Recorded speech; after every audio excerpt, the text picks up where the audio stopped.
Those were just a few moments from last night's leadership debate. So what kind of impact will it have on the voters and the parties?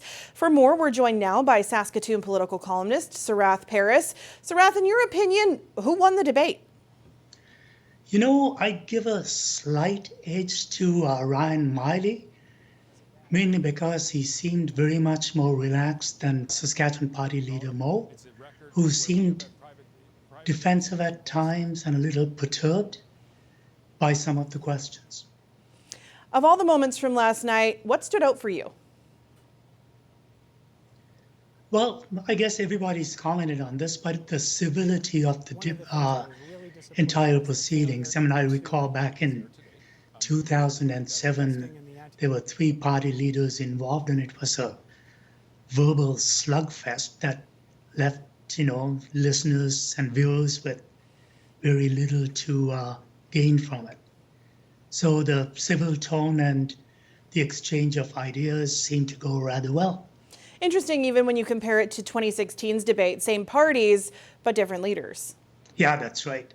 Maybe it's a factor of 2 relatively new leaders going into their first debates, and also the influence of the last American presidential candidates debate may have had some guiding influence on them as well.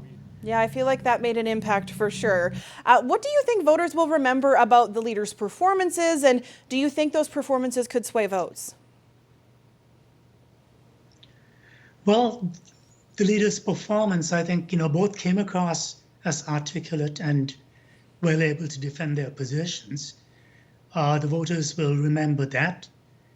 And also, I'm thinking that there definitely was a contrast on offer, so people can, decipher for themselves, at least given that this is an opportunity for many voters to kind of get both party platforms at the same time. The clear delineation between the 2 parties, I think, would help those who haven't still made up their minds. We've heard from viewers and listeners that some of them anyway, wish the debate was even longer. What do you think could have added more to the discussion between Mo and Miley?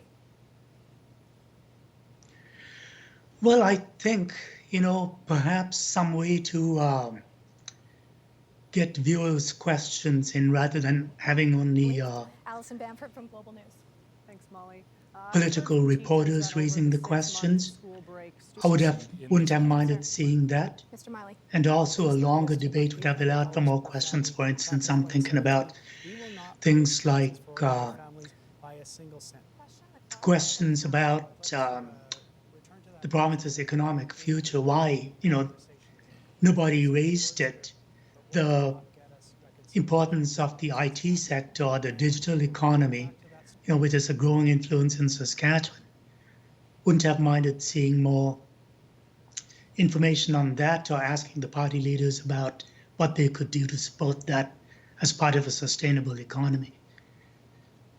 Now, we are past the halfway point in the campaign. What do the leaders have to do now to get people's votes?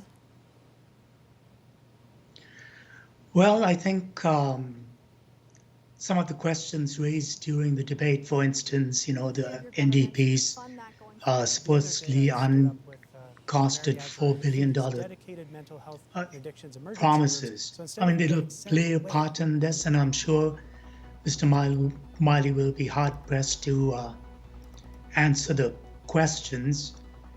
But at the same token, Mr. Mo's promises too, for instance, his pre-election call promise of a $4 billion irrigation scheme, that needs to be kind of factored in as well if you're going to count the NDP's promises on the capital side. So that'll come up as part of the election campaign going forward. Plus, I think the issues raised about things like the safe injection site in Saskatoon. Very interesting stuff. Sarath, thanks so much for your time today. You're quite welcome. Sarath Paris is a political columnist for the CBC and the Saskatoon Star Phoenix.